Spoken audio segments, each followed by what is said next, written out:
What's good, YouTube? How are you doing? I'm doing alright, so I hope you are. If you like these, subscribe and like the video. In this video, I'm going to be reacting to an American in the UK and 15 British culture shocks. The original video will be linked in the comments, so you can go ahead and check that out. Subscribe to that channel, subscribe to my channel, and let's get this started. I love the UK, but there's definitely some things that shocked me when I got here, and probably the first one is how much nature there is. You know, when you think of going to the UK, a lot of us tourists think about going to London, but really the UK is so much more. And being here in northern England, I'm just shocked by the number of parks and cycling routes and just nature that there is everywhere, even in a big city like Manchester. But unfortunately, with that comes some allergies, and it seems like I've gotten allergies for the first time in my life being here in the spring.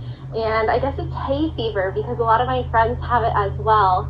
And from what they've said, it's caused a lot by these yellow rapeseed oil flowers that are in bloom everywhere.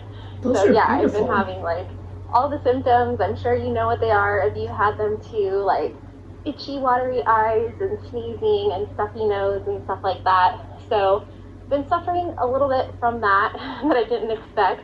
But fortunately, I just realized the captions are on. Really I apologize. cheap, Let me turn those off. Allergy medicine over the counter for like 50 cents. I hope that didn't bother you guys. Or £1 or something. Something that I'm still adjusting to is how friendly the people are here in northern England. It's genuinely shocking after 2 months of being here. I still haven't fully adapted to this aspect. Like, I'm still caught off guard when strangers just say, hiya, or the guy at the flower shop is like, hello, love, like as if he knows me. And it just kind of permeates every level of society, from just people walking down the street or out in the forest to the people working at the airport, people in shops, restaurants, and even new friends that you make. I've been just so blown away by how kind and generous the people are. Like people who I've only known for a couple days or a couple weeks, and they're like offering to pick me up at the train station or take me to the airport or help me with stuff with my career and hobbies and mentor me in music production. And like, when's the last time that one of your friends offered to take you to the airport, right? Like, it doesn't happen. They just be like, get an Uber. But here it's people are like, what can I do to help you? Or do you want to come to this house party? Do you want to meet my friends? Do you want me to introduce you to these people? And don't say it's just because I'm a girl. Like, it's everyone. And just the other day I was having drinks with my friends that I've known for like 2 weeks. And one of the guys that was there, named Mark, he was really cool. And he left, and my other friend was like, oh no, like Mark's leaving. And he had just met him the day before, and they were two British guys. And they had bonded in one day and have become the best of friends. And like other guys that I've met that have been friends for 2 weeks, like everyone treats each other the same, whether...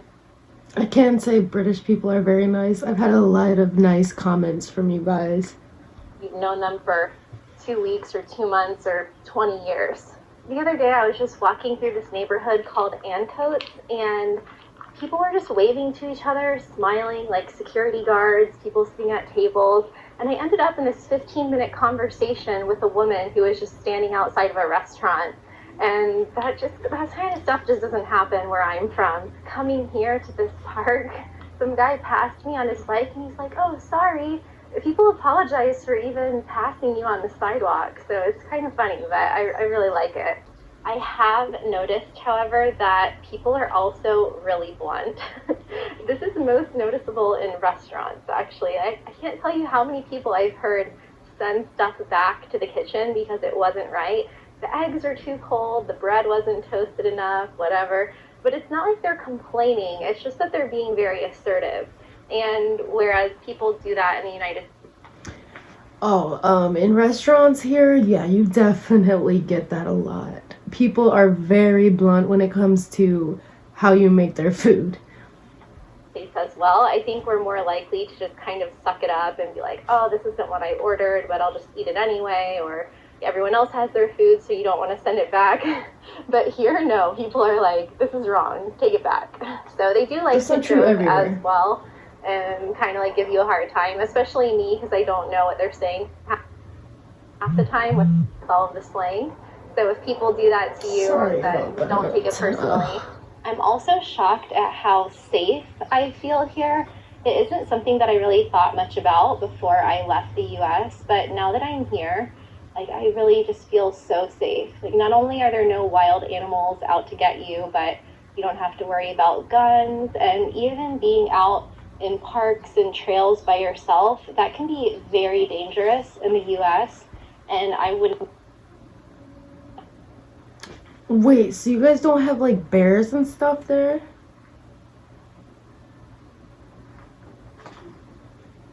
Because those are dangerous in the wild. Myself there, but here I do. And people say, like, in my neighborhood, they're like, you don't have to lock your door here, and that's definitely not the case in Florida. So that has been shocking in the best way. All right, and we got to talk about the food, you guys, because I am still shocked at how good the food tastes here.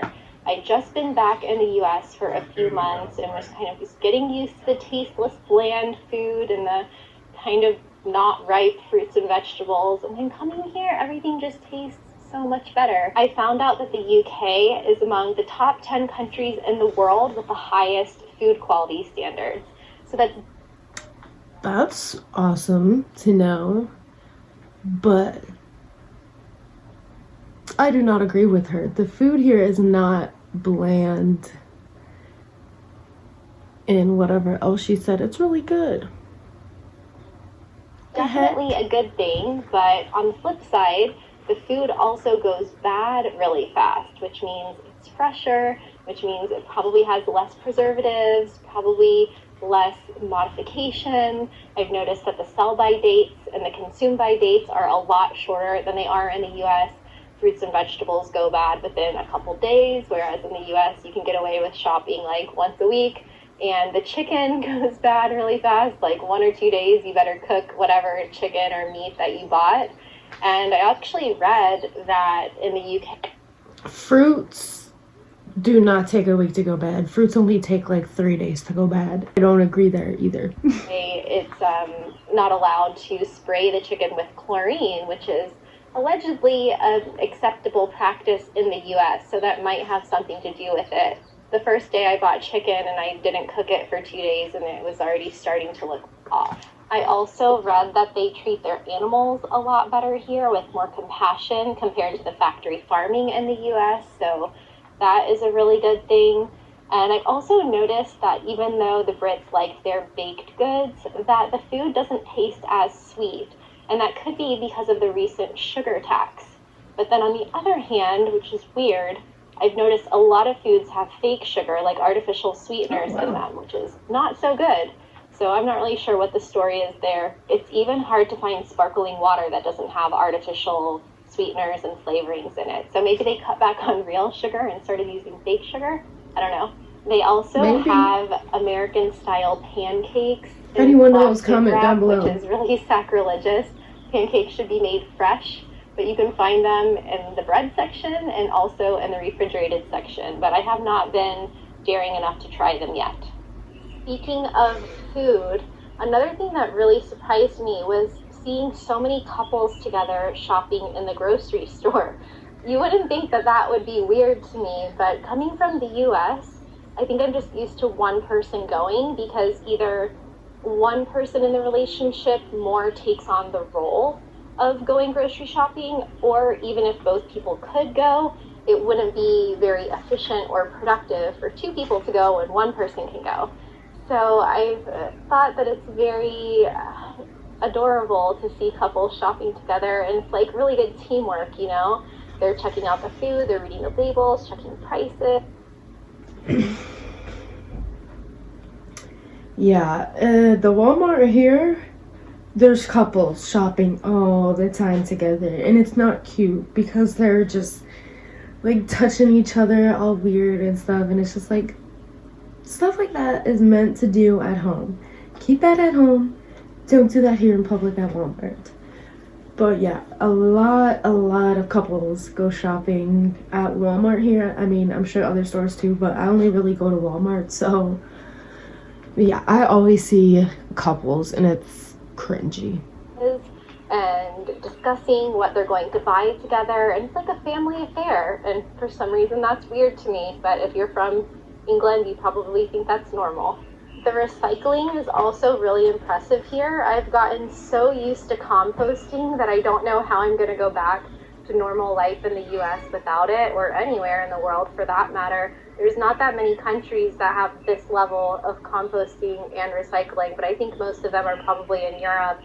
But I have 5 different recycling bins at my house, and in the US we have 1, and like most of that's not actually recycled. So here in my neighborhood, they recycle around 70 to 80% of all of the trash, whereas in the US, the national average is more like 32%, and that includes a lot of trash not actually recycled, like trash that they burn or trash that's collected at construction sites and things like that. So I don't know, I wish that more countries would invest in greener ways to reduce waste, and it's just been really impressive here how they do things.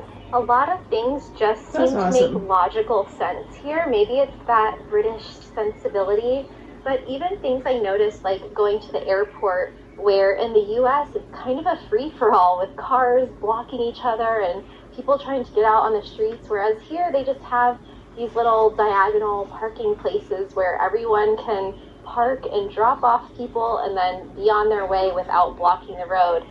So I don't know why in the US we haven't done anything like that. Maybe it's for security reasons, but if you've ever been to LAX or New York or Miami International or really like any major airport, you know what I'm talking about. And I was shocked the first time I got to Manchester and I saw people just leisurely parking in front for a minute, dropping off their guests, and then being on their way with no stress. They also have a lot of common sense signage around, whether it's road signs or ads that you'll see on a bus stop or on the side of the road, or a sign that someone put on the bathroom door or something that's broken. It's kind of like, it seems like the signage is here is just kind of talking to you matter-of-factly, or if it's something like from the NHS, from the National Health Service, it'll be just, you know, some practical information that you might want to know. And there's some way that they go about writing the signs where you just feel like it's very direct, versus in the US, everything seems like it's marketing to you. One thing that I'm definitely still getting used to is walking or biking on the left side of the road. I just feel a little disoriented all the time, and I feel like I look back and forth like 10 times before I cross the street. And even your bike brakes are on opposite sides of the bike. So I learned that really quickly. The back brake and the front brake are reversed, so very good to know. I'm also still working out Fahrenheit to Celsius conversions in my head. Oh gosh. I think Fahrenheit makes sense, but my friend says it's confusing. He probably has a point. I guess it is more straightforward in Celsius because 0 is freezing and 32 is hot, whereas in Fahrenheit, 32 is freezing and 0 is more freezing, and 80 or 100 is hot. See, I don't know why, but Fahrenheit just makes more sense. Probably because I use it I'm more. Also getting used to the lack of climate control around here, which is pretty strange for someone from the US, especially Florida. Fortunately, there is heating in most buildings, but what you won't find is air conditioning. Maybe in some of the big office buildings and some of the more modern buildings, but not in most houses and not in most stores, and even small hotels or large hotels. So that's definitely taken some getting used to. Even the big department stores like Zara won't have air conditioning. So it's a bit weird for an American like me, but I'm adapting. The scary thing is that people didn't need air conditioning here for most of history, but it seems that things are getting a lot hotter these days. So even though people are definitely enjoying the sunny and warm weather, it's a bit scary to think of like how warm it actually is in Europe these days. But what's probably shocked me the most is the price of housing here. Now, I know that London is expensive, but I didn't expect. I've noticed so many neighborhoods are very like, the houses are super close together. And I wonder why that is. Market to be so competitive in Manchester. I've heard that it could be because a lot of people are moving out of London to Manchester in search of cheaper housing. Sorry, so maybe there's that's a putting moth. some upward pressure on the prices. But also it seems like the UK is in a housing crisis in general in most of the country. And this has to do with a lot of reasons, from a lack of building houses to general inflation, population growth, and just higher demand. But I was so surprised at how competitive it was here, even to the point that if you go to an open house, there could be 30 other people competing with you for the same property. And that's something that you would see in New York or LA. I didn't expect that here. And the prices were really high. The market's super competitive, and it might even be that the landlords and the rental agencies don't even reply to your inquiries, which is just crazy.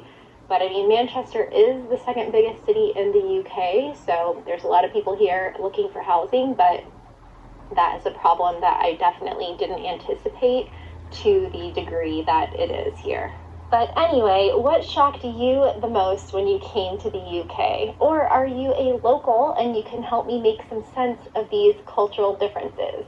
Let me know in the comments below. Subscribe if you're new here, and click over here to see what shocked me the most about Ireland. That was a pretty good video. I liked that. Definitely have to do more reaction videos to her channel. If you like this video, subscribe to her channel and subscribe to my channel. And have a lovely night.